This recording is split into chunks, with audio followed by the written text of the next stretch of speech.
tarde de hoy vamos a conversar con un hombre que estoy segura que nos va a dar ser un programón escucharlo, porque es sobre todo un gran comunicador y un súper conversador, además de un gran escritor, que es su rol que lo trae esta tarde.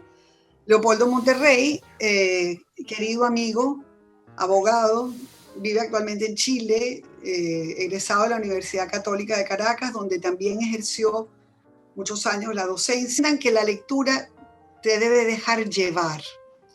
Y eso me ocurrió con la novela Amigos como tú. Una novela que, al igual que otras personas que la han leído, les ha ocurrido que una vez que empiezan, les parece súper difícil dejarla, porque está escrita además de una manera correctísima, de una manera sumamente interesante, porque ya veremos los temas, pero además amena.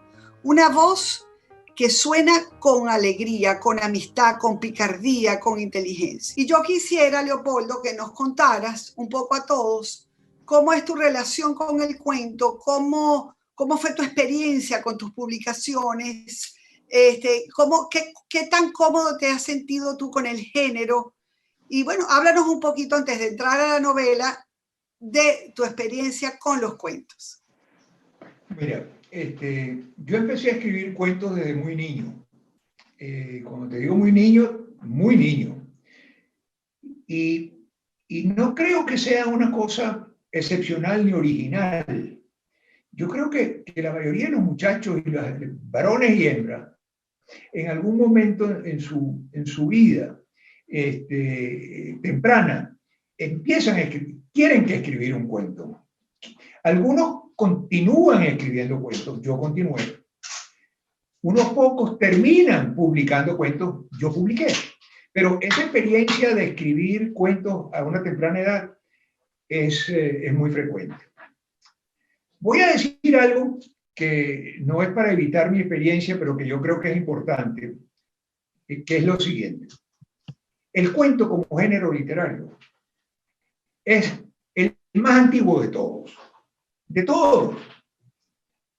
Mira, Gisela, yo creo que no se requiere, es que antes que el hombre tuviera inteligencia, antes del Homo sapiens, cuando el hombre de Neandertal, hace 40.000 años, las pinturas rupestres de Europa, esa de las cuevas de Altamira y todo eso, que ahora es que se dice que son de hace 40.000 años, porque se ha hecho otros métodos de investigación, pero son por lo menos 20.000.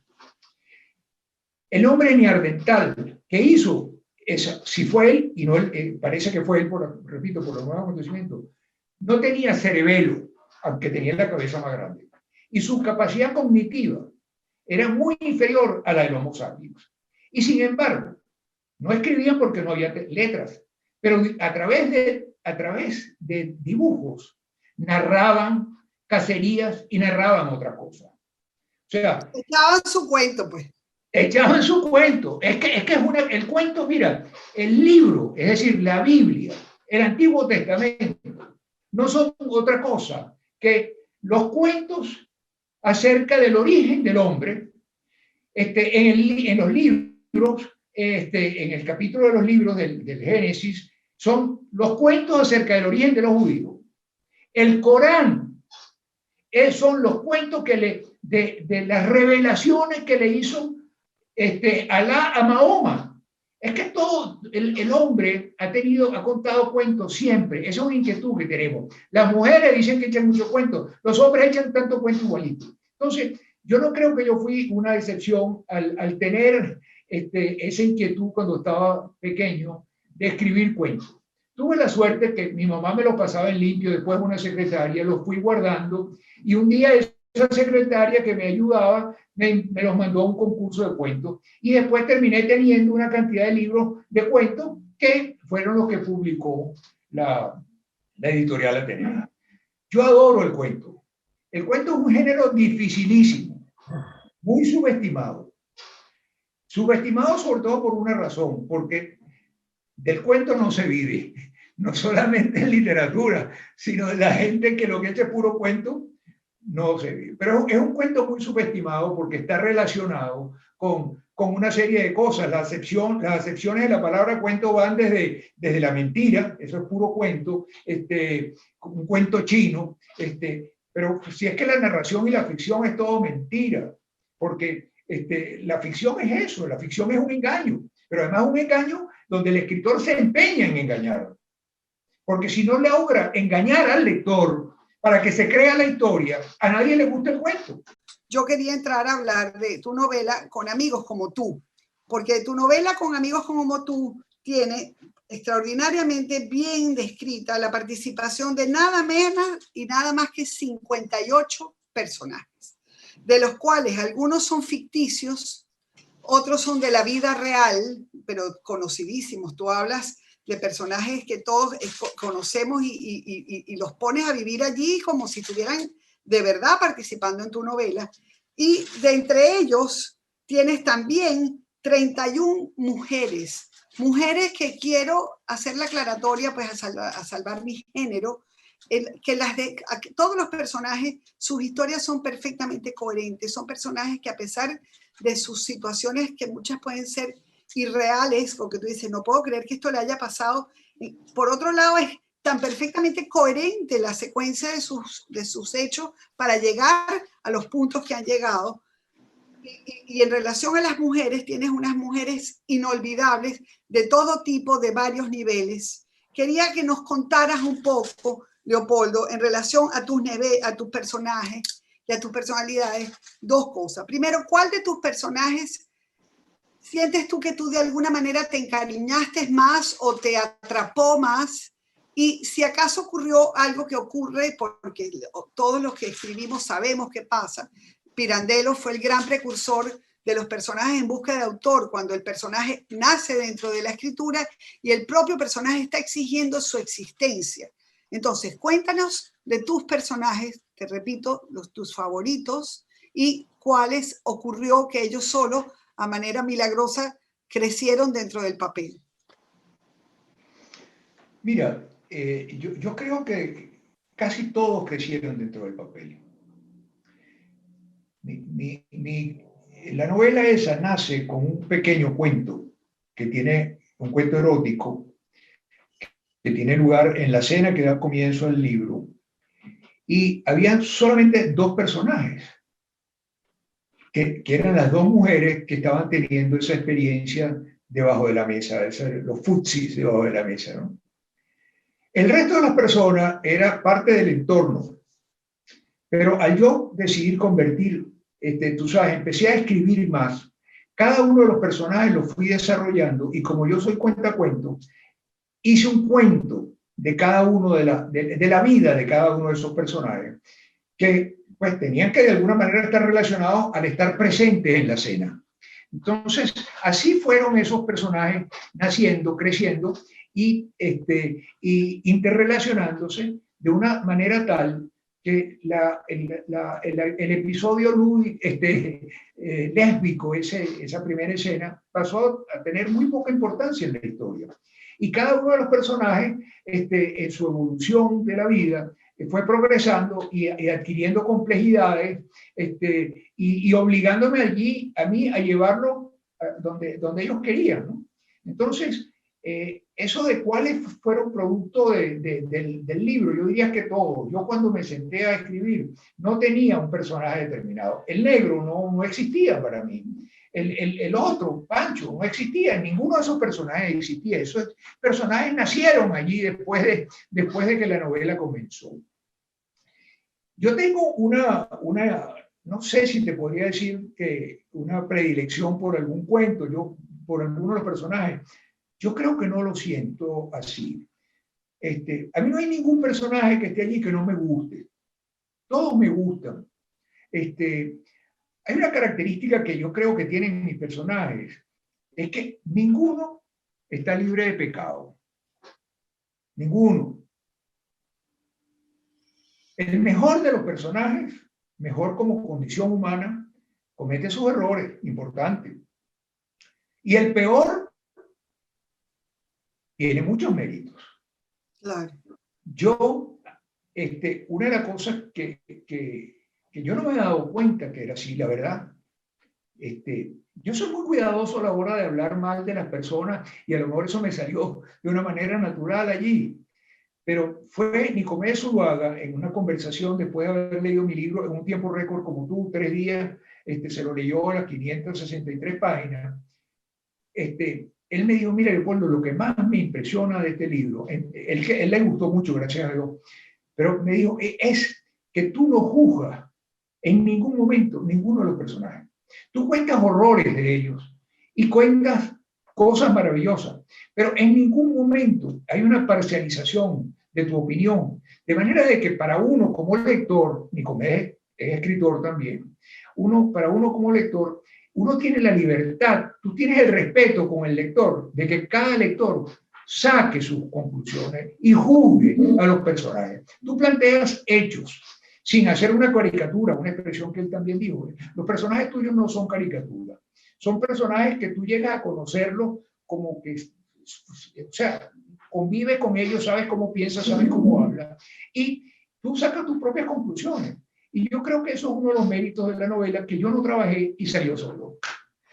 Sí. Pero justamente parte de lo que te quería preguntar en relación al trabajo, porque fíjate tú, el quien nos oiga hablar dirá, bueno, pero esa es una novela que puede ser otra, muchos personajes. ¿Hay algo que caracteriza tu novela, además de esto que tú dices que son seres que no son juzgados por ti como autor, que nosotros nos identificamos y convivimos? Es que tus personajes son simpatiquísimos. La simpatía pareciera que fuera algo que la gente toma un poco a la ligera, pero son unos personajes que viven tan intensamente su vida a sus distintos niveles que te contagian de vitalidad a lo largo de la narración. De verdad que es una novela que es muy ambiciosa, porque tú por encima, fíjate, tú hablas de la lealtad, de traición, de ambición, de soledad, tocas temas de la fe, hablas de corrupción, de lo complicado que son las relaciones humanas en general, hablas de la presencia de los Estados Unidos dentro de Panamá, hablas de brujería, hablas de muchísimos temas. De Hare Krishna. De Hare Krishna. Sí, bueno, es que yo te voy a hablar un poquito ahorita de la parte espiritual, porque es un tema que tú hablas de la parte espiritual de una manera muy específica. Yo lo que quiero es preguntarte, ya que abarcas tantos temas tan variados, ¿cuál de ellos resultan para ti tu verdadera pasión, o todos te apasionan estos temas por igual? Cuéntanos un poco. Mira, ahí esa novela pasa o esos personajes pasan por distintas etapas con las cuales yo me he identificado mucho en mi vida. Por ejemplo, ahí hay unas escenas campestres, de campo, de finca, de animales, de caballos, donde yo tuve que hacer una importantísima purga en la poda, porque mira, yo tuve fincas durante más de 30 años y caballos y todas las cosas, y esos caballos colombianos, que son los que le regalaban los narcotraficantes al protagonista de la novela, pues eso me fascina a mí. Entonces, a mí, yo me paso bueno, la parte, yo soy abogado, entonces la parte del tema del proceso, de la parte de la justicia, de la ley, ese es otro tema que me encanta, sobre el cual, pues mira, yo elaboré muchísimo y tuve que quitar, porque eso era un tema para entender. No nos hables más de lo que tienes que quitar, de lo que has quitado. Háblanos de lo que te ha quedado. Porque bueno, nos vas a crear una enorme ansiedad, y con lo que tu selección de lo que nos has entregado como novela completa es extraordinaria, es muy completa. Realmente yo creo que gran parte del trabajo más difícil de un escritor es quitar, y entiendo, porque son como órganos que nos extirpan, y es difícil. Sí, así, tal cual. Sin embargo, el producto que nos has entregado, la novela es muy completa, no hay ningún tema. Mira, si hablas, como dices tú, del campo, asuntos legales, o de béisbol, o de ciudades del mundo, o de costumbres italianas, o normas de la high society, o sea, todo lo que tú tocas, lo tocas de una manera balanceada en cantidad, no aburres en ninguno de los temas porque sea largo, sino que cada uno de los aspectos que tocas tiene un balance muy completo dentro de la novela. Entonces yo creo, y ahí me voy a arriesgar yo a tomarme, yo sí voy a juzgar, que yo creo que es que todos estos temas te apasionan a ti de manera personal. Ahora te quiero preguntar, como escritor, aparte de algún tema que surge de ti de manera natural, ¿hubo en la novela algo que te exigía el texto y que tú tuviste que investigar? ¿Utilizaste la investigación como parte del recurso para completar tus textos?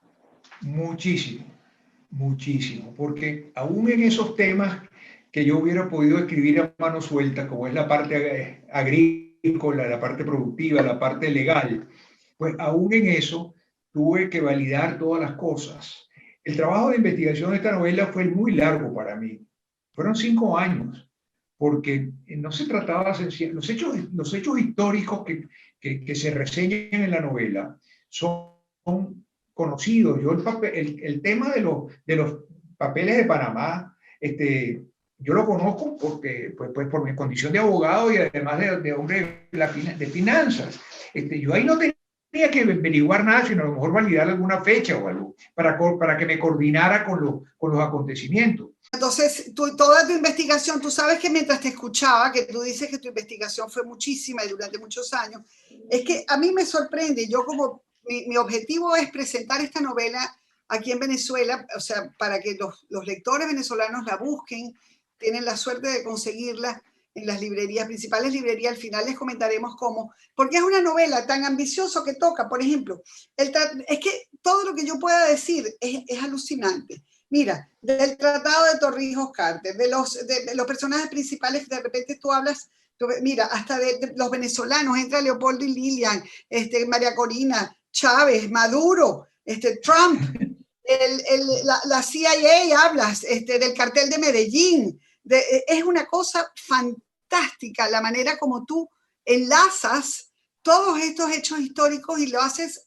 en la trayectoria histórica de la vida de estos personajes, los dos amigos principales que le dan el eje a la novela desde su niñez hasta su adultez y a lo largo de esta vida de ellos, cada uno con sus vicisitudes, sus éxitos, sus fracasos, sus relaciones amorosas, tú vas entrelazando estos personajes que me parece que es una de las cosas más encantadoras que tiene la novela, ¿no? Entonces, fíjate, yo quería seguir hablando de ella porque me encantaría poderle transmitir a los que nos escuchan el entusiasmo con que yo la leí, porque van a gozarla sin duda, sin duda, sin duda. Bella, muchas gracias. Ahora, te quería preguntar, cuando la gente escribe, siempre, pues mira, hay quienes dicen, bueno, la gente escribe porque tienen deseos de trascendencia, o la gente escribe porque Teresa de la Parra, que la nombraste por su cumpleaños, escribía porque se aburría. Hay gente que dice que la gente escribe porque tiene un poco de ego, porque quiere comunicar, o porque quiere dejar algo enseñado, o porque le parece que quiere refutar algo. ¿Cuál es tu motivación para escribir? ¿Por qué escribes tú? Óyeme, esa es una pregunta muy difícil porque yo me la hago con mucha frecuencia, ¿no?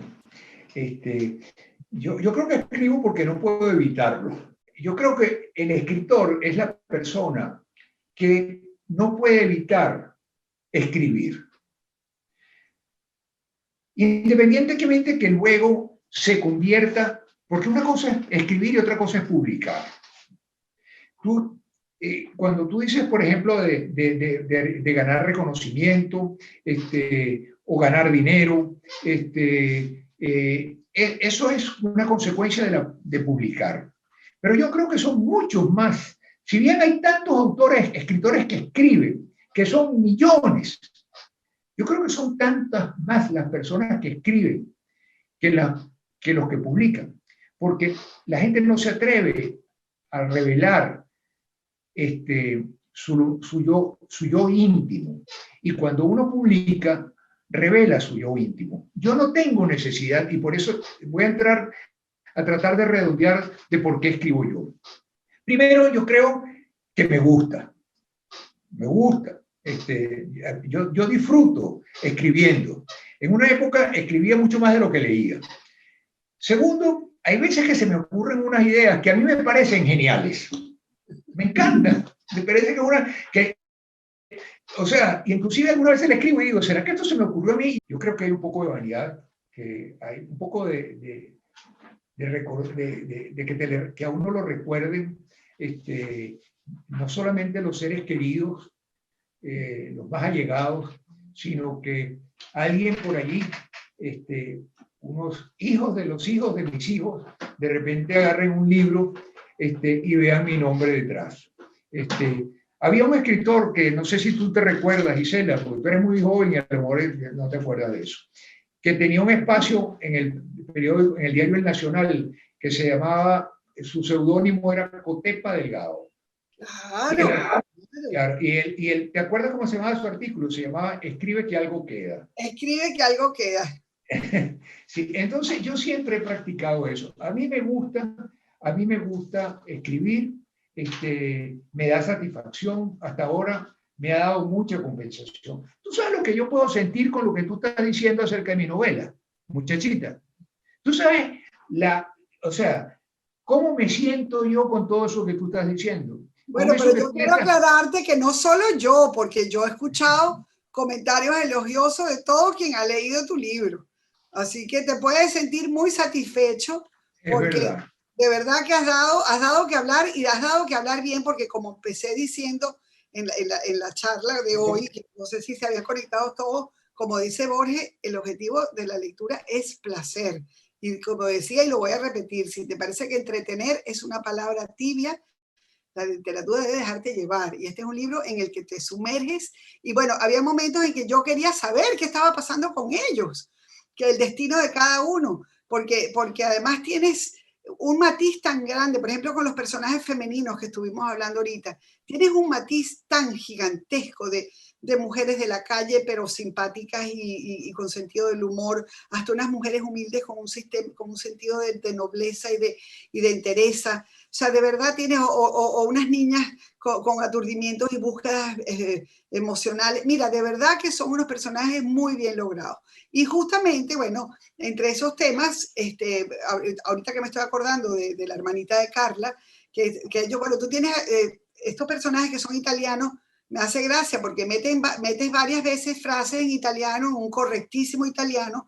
Yo no sé si es que tú hablas italiano o tienes alguna relación con Italia. Ahora me contestarás.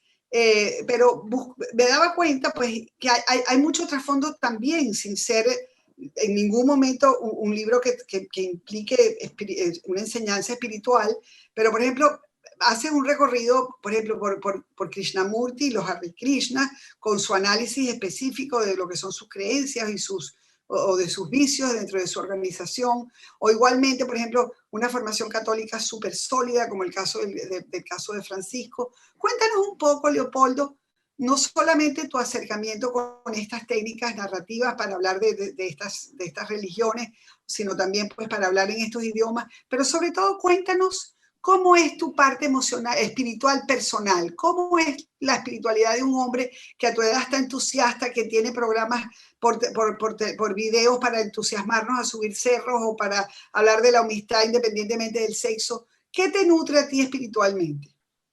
Todo. Yo, mira,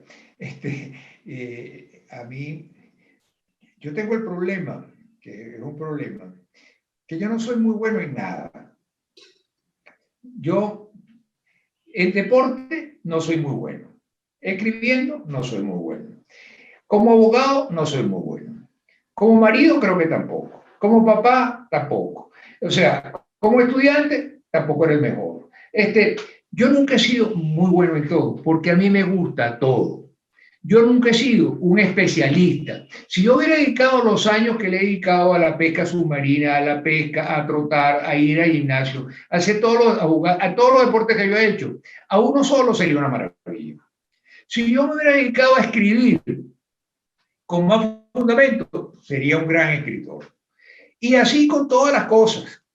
Pero ¿qué es lo que pasa?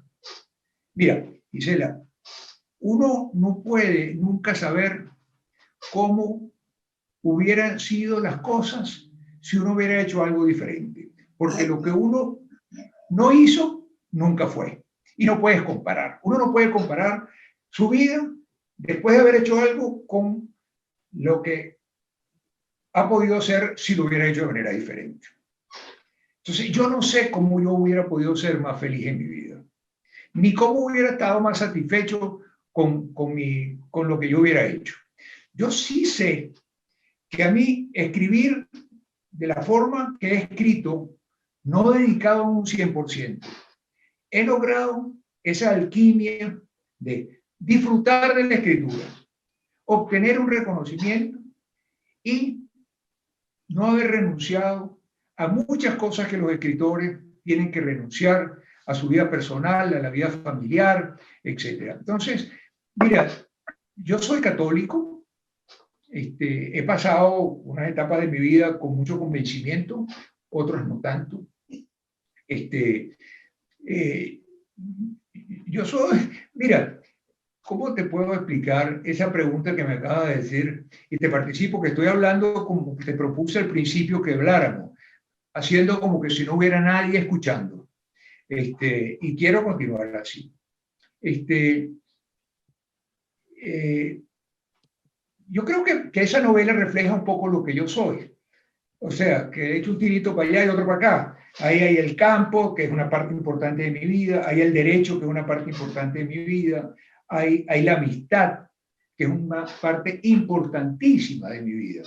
Yo soy un cultor de la amistad. Yo tengo un buenísimo amigo en Chile que fue el que me trajo para acá.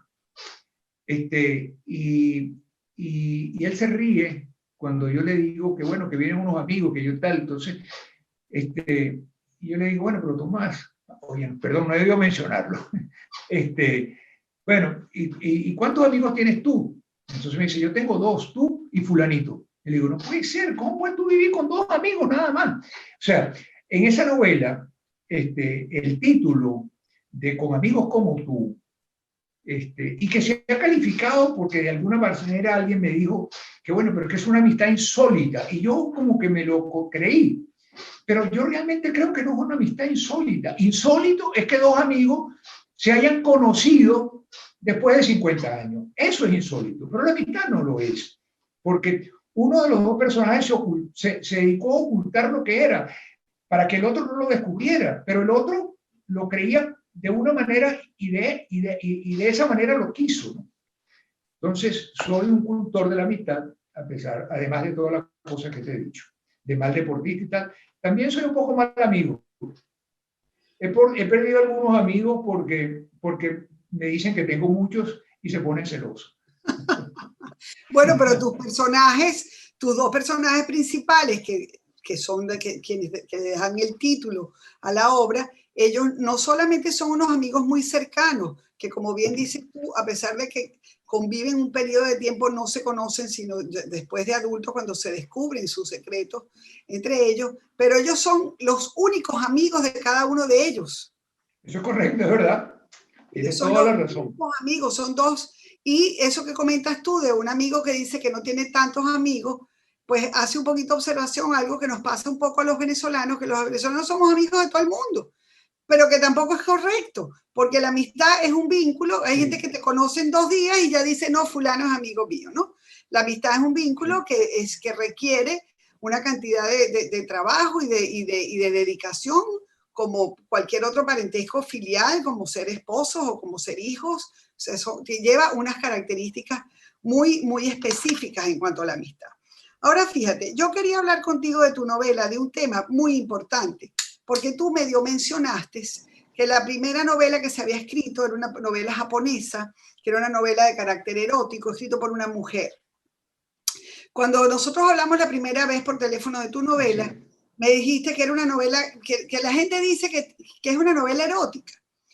Y yo me quedé pensando, y después de haberla leído, me llamó muchísimo la atención porque hablas de historia, hablas de derecho, hablas del campo, hablas de política, y nadie dice es una novela política o es una novela histórica, sino que hablan de que es una novela erótica. Y me quedé pensando y haciendo un análisis, y resulta que uno lee, una persona lee unas escenas de asesinatos espantosas, descuartizadores, y la gente no se horroriza y no se avergüenza. O tú lees unas novelas o unas escenas escritas de otro libro donde hablen de drogas y la gente se inyecta y la gente no se horroriza. O ladrones espantosos y la gente no. Pero con el sexo la gente se horroriza. La gente y me puse a analizar por qué. Y La razón es que uno puede no ser ladrón, uno puede no ser drogómano, uno puede no ser corrupto, pero ningún ser humano puede estar alejado de la sexualidad. Incluso siendo alguien asexual, viene su origen de una relación sexual. Entonces, el erotismo es un tema que la gente no habla, sino con cierta vergüenza, porque en el fondo toca el alma de cada quien, es el interior de cada persona, porque todos tenemos que ver con el erotismo y la sexualidad. En tu novela hay varías en muchísimos temas, incluso hay un capítulo en el que tú describes un acto de coprofilia que a mí al principio me impresionó un poco y después investigando pues descubrí no solamente que es un acto que existe en las costumbres desde los griegos, de hecho la palabra tiene su origen en un vocablo griego, sino que también en la contemporaneidad, por ejemplo, en el lenguaje coloquial norteamericano, hablan se llama Cleveland Steamer, es una forma es un término que usan para las relaciones sexuales en que incluyen también pues orina en sus relaciones o heces. Y me quedé pensando, cónchole, este tema tan importante y que lo incluye como otro, ¿por qué a la gente? Hice ese análisis que a todos les llega así. Sin embargo, quería hacerte una pregunta muy específica y es la siguiente. Tu libro, la primera escena que estás describiendo, que es una escena lésbica en la que dos personas bajo de la mesa se tocan con un pie, dos muchachas que se acercan con los piecitos uno a la otra, me llamó mucho la atención porque hay una novela de Mario Vargas Llosa que se llama Las Cinco Esquinas, que narra la vida de los años 90, pero que fue publicada en el año 2016 y que empieza también con una escena lésbica de unas muchachas que se tocan con sus piecitos, sus partes íntimas. Yo quisiera que tú, por favor, compartieras, porque yo te lo pregunté, tú me contaste algo que me sorprendió y me maravilló, que es que tú publicaste ese cuento antes de que Mario Vargas Llosa publicara. Pero mucho antes. Entonces, De hecho, yo leí ese libro de Vargas Llosa, de lo peorcito que he leído de él. Me han gustado muchos otros libros, bastante más que ese. Y cuando lo leí, ya yo tenía escrito mi novela. Y lo primero que le dije a mi esposa, María Isabel, es, oye, ¿cómo hizo Vargas Llosa para copiarse? Para copiarse de mí. Para copiarse de mí, si yo todavía no lo he publicado. Mira, son estas casualidades. Te lo juro que cuando lo leí, cuando estaba leyendo, pensé, bueno, alguna persona podrá creer que, bueno, me lo copié, pero no fue así. La verdad es que no fue así. Bueno, pero de hecho tú me habías dicho que tú tenías publicado el cuento que da origen a la novela anterior a la publicación. Claro. Es que el primer cuento se llamaba Futsi. Ese era el cuento. Y eso lo escribí en el 2000. Mi primer libro, el libro que bauticé aquí en Chile, fue en el 2012, eso fue en el 2013. Y lo escribí a propósito de que unas personas, como yo califiqué, ese libro se llama Háblame de ti, cuentos prohibidos. Entonces, había algunas señoras, amigas, tal, que cuando leyeron ese libro esperaban que fueran más prohibidos. Y me dijeron, mira, pero es que este libro vale, eso es, tú sabes, de infantil. Esto no es nada. Entonces, yo escribí ese cuento con destino a esas personas, a esas amigas que me habían criticado mi nivel de erotismo eso fue en el 2013. Que quería más. Así que mira, no tengo ningún cargo de conciencia con respecto a eso. Y no es posible, porque las fechas te favorecen. No, las fechas te favorecen como prueba de tu creatividad.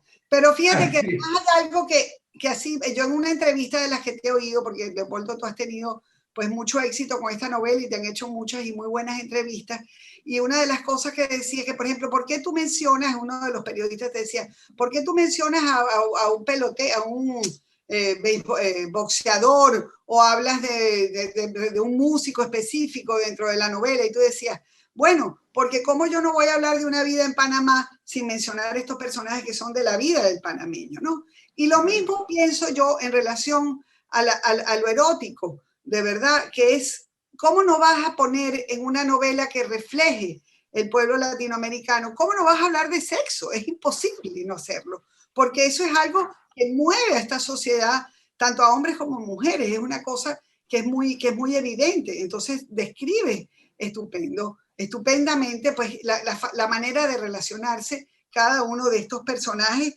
en su desarrollo con los otros, ¿no? Su manera de relacionarse con los otros.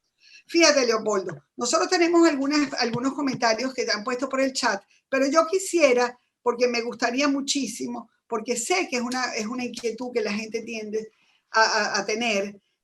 Tú has tenido este éxito con esta edición y es una edición de autor. Tú mismo te has, digamos, buscado tu manera de imprimir, de corregir, de publicar y de promover. Cuéntanos tu experiencia como editor de autor y sobre todo para gente que tiene su trabajo y que hoy en día, sobre todo en Venezuela, las editoriales no necesariamente están funcionando, no todas, aunque quiero hacer la aclaratoria de que tenemos a nuestra querida Carmen Verde Arocha y a nuestra querida Inés Muñoz, que ambas tienen sus editoriales en Venezuela que funcionan muy bien.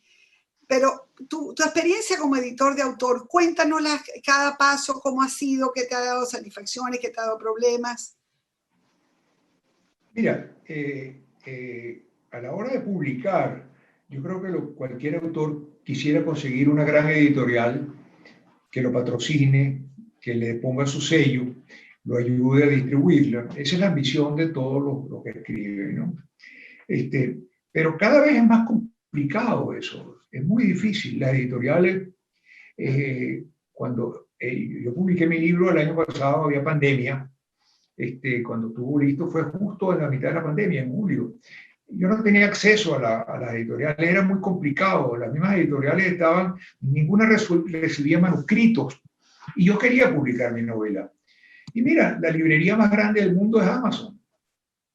Y además de que es la librería más grande, es una librería donde tú haces todo. Tú haces individualmente tu diagramación, toda tu revisión y tú montas tu libro.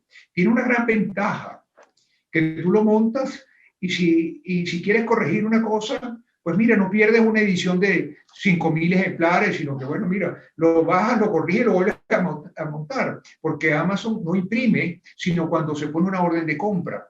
No hay ninguna librería de las que Amazon no utiliza librería. Ellos van directamente a la imprenta. Si alguna de las personas que nos está oyendo decide comprar el libro en Amazon y pone la orden en Amazon, Amazon ve cuál es la librería, la imprenta más cercana a ese lugar y lo manda a hacer en el momento. Te da la posibilidad de que tú los libros físicos no tienes exclusividad con Amazon. O sea que tú puedes, en paralelo, en cualquier país, en los Estados Unidos, aunque tú tengas Amazon USA o Amazon España, lo puedes hacer en España, tú puedes publicar tu libro físico en cualquier parte del mundo. Y te dan acceso a los libros digitales. Para mí la experiencia ha sido muy buena. Lo más complicado es, por supuesto, llegarle a las librerías. Gracias a Dios, aquí en Chile estoy en la cadena de librería más importante de Chile, que es la Feria Chilena del Libro, que tiene la cobertura nacional. Ahí tengo mi novela. Y en Venezuela ahora estas librerías tan importantes donde está mi novela. Pero me falta, por ejemplo, Panamá. Panamá entiendo que es un mercado muy pequeño de lectores, pero yo quisiera que mi libro estuviera en Panamá. Hasta ahora se han vendido más mis libros en los Estados Unidos que en Chile mismo o en otro país. Y eso me lo ha permitido Amazon. Así que mi experiencia con Amazon ha sido excelente. Ellos tienen además una serie de herramientas que yo no he utilizado para promocionar en los libros. Lo único que he hecho es bajarle el precio. Que es una forma de estimular la venta, pero no he acudido a los mecanismos que ellos tienen, que son maravillosos. Así que ha sido una excelente experiencia. Yo se lo recomendaría a los escritores que, como yo tenía un problema con mi novela. Mi novela es muy grande. Las editoriales, tú de esto sabes mucho más que yo, las editoriales a la hora de apostar por un libro de un escritor nuevo, que tiene que hacer una inversión en imprimir un número grande de ejemplares voluminosos, oye, es una apuesta económica importante. En un momento como este, donde la gente no va a las librerías, porque la gente no puede salir a la calle. Mira, Amazon era el gran recurso. Todavía tengo, mira, hay una editorial aquí en Chile muy interesante y muy interesada en mi novela. No sé si lo vamos a poder conciliar porque ya mi novela está en la calle. Pero bueno, ojalá, a mí me gustaría que esa librería, ese editorial me le pusiera su sello porque es una editorial de gran prestigio, ¿no? Y ahí estamos conversando. Pero además, porque también me ayudaría a la distribución. Sí. Fíjate, Leopoldo, aquí por chat me han hecho varias preguntas y una de las preguntas es que tú dices que en Venezuela se consigue el libro, pero por favor te pide que menciones cuáles son las librerías que en Caracas pueden conseguirse tu novela con amigos como tú. Mira, la primera librería es el Buscón, que está allí en el Paseo de las Mercedes, en las Mercedes.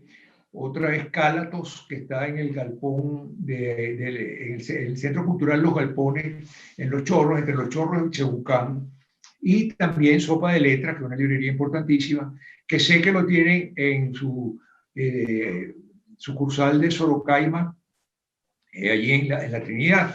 No sé si ellos lo tienen en otras librerías. Yo entiendo que esas librerías tienen su página y también lo envían por ahí puede llegar inclusive a otras ciudades.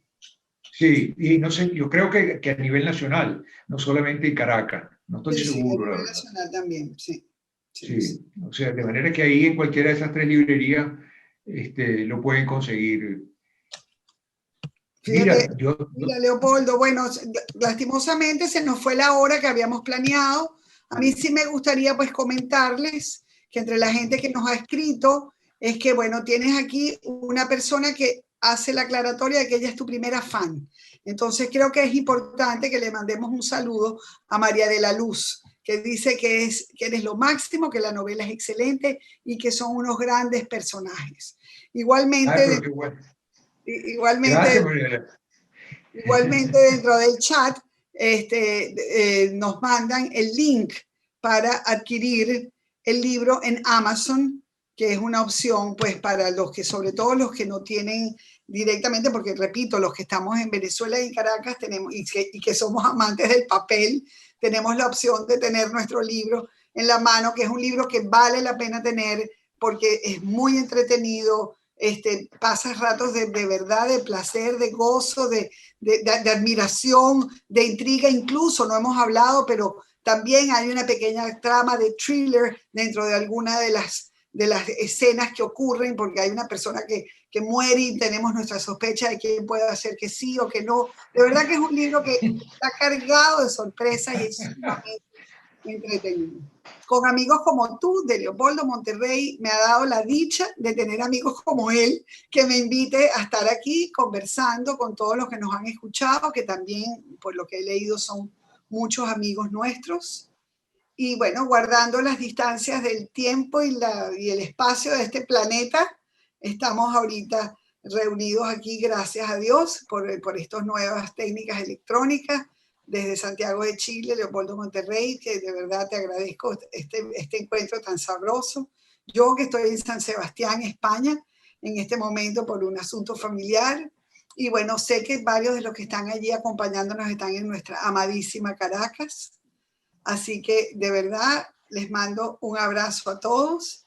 Leopoldo, últimas palabras antes de cerrar, por favor. Coméntanos algo que no sepamos de tu novela y que nos diga por qué nos las tenemos que leer. Mira, te voy a contestar con una pregunta. ¿Tú crees en la suerte? Bueno, tú sabes que me gusta que me hagas esa pregunta, porque mi madre decía que la suerte es un elemento indispensable y que hay gente que la tiene y que no. Woody Allen hizo una película que era sobre la suerte, que empieza con una pelotica de tenis. Pelota de tenis, claro, hacia qué lado cae. Sí. Depende de qué lado cae, ¿no? Y hay un elemento muy interesante de la suerte dentro de tu novela, de algunos de tus personajes, porque la suerte los favorece o desfavorece, de acuerdo a las circunstancias, ¿no? Yo sí creo que hay gente que es más sortaria que otras, inevitablemente, pero creo que los destinos se forjan un poco de manera personal también, ¿no? Y yo Pero creo déjame interrumpirte porque si no, sí, tú hablas tanto como yo.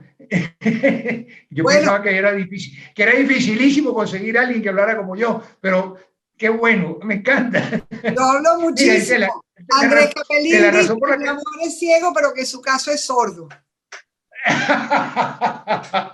Mira, la razón por la que te pregunté eso es porque yo tenía, cuando supe que iba a hablar contigo de esto, hay una pregunta que yo me he hecho después de que terminé la novela.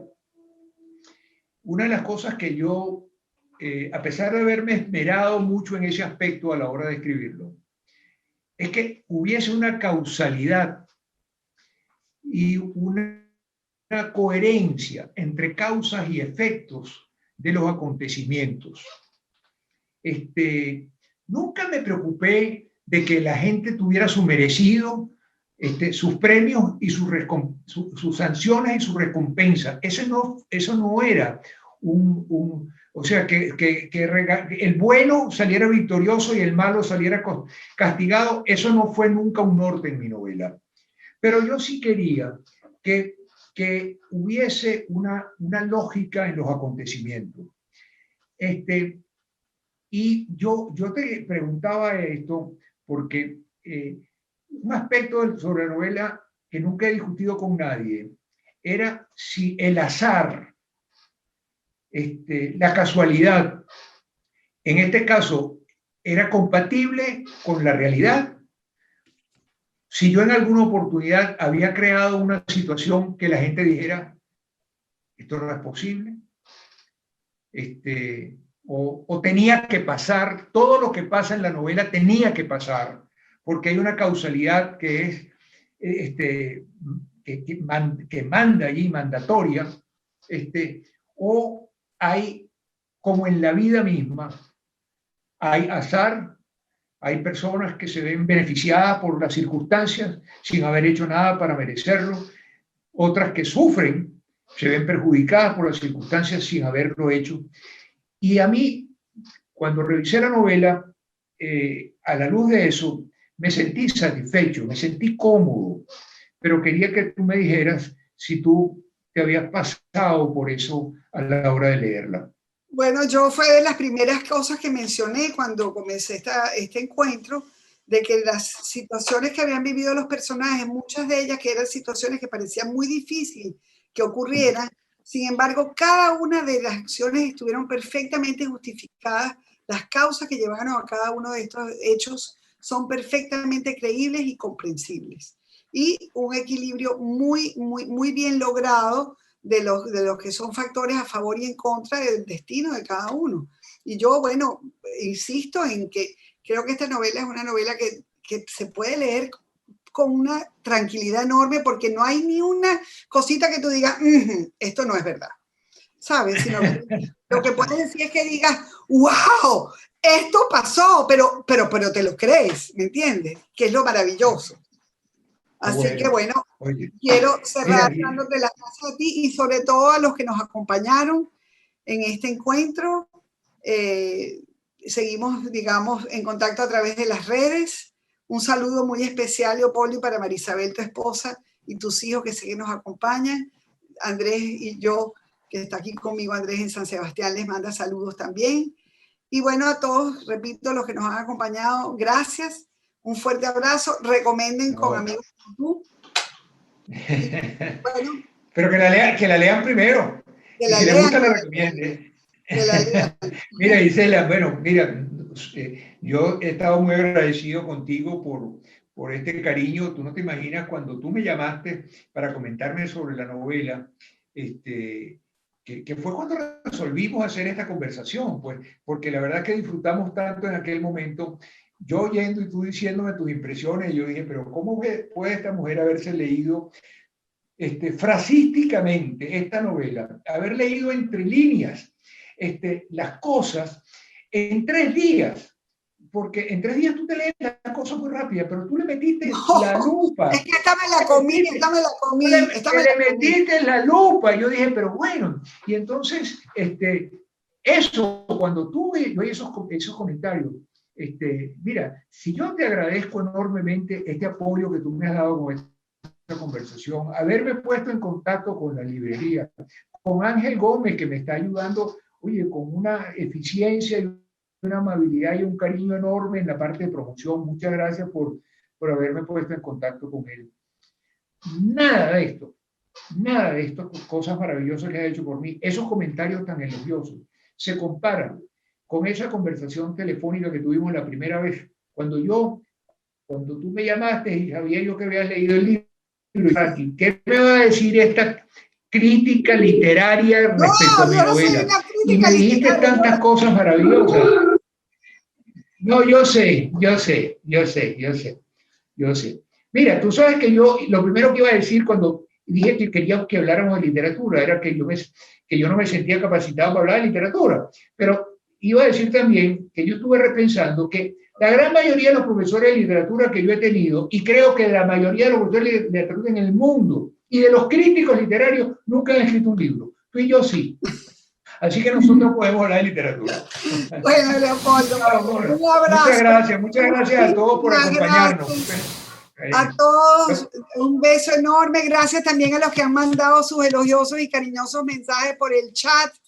A cada uno de ellos, a la gente de Pasión País, nada más y nada menos que Marian Krasner, Inés Muñoz, Carmen Verde, figuras de Jennifer Hernández, Alejandro Capelín. Gracias a todos por sus comentarios. Un fuerte abrazo y hasta la próxima. Chao, hasta luego. Buenas noches a todos.